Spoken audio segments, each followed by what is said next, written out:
Ni siku ya Ijumaa katika juma la kwanza na tupo katika hitimisho la juma la kwanza lililokuwa na kichwa kisemacho ukuaji, baraka na laana.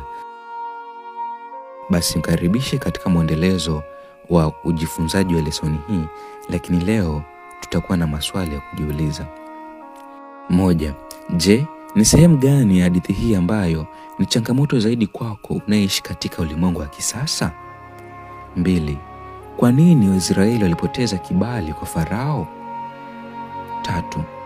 Unafikiri ni kwa nini Mungu aliwaruhusu Waisraeli waishie utumwani kwa Misri? 4. Unapaswa kuitikiaje watu wanapofanya maisha yako kuwa machungu kwa utumwa mgumu? Kutoka 1:14. 5.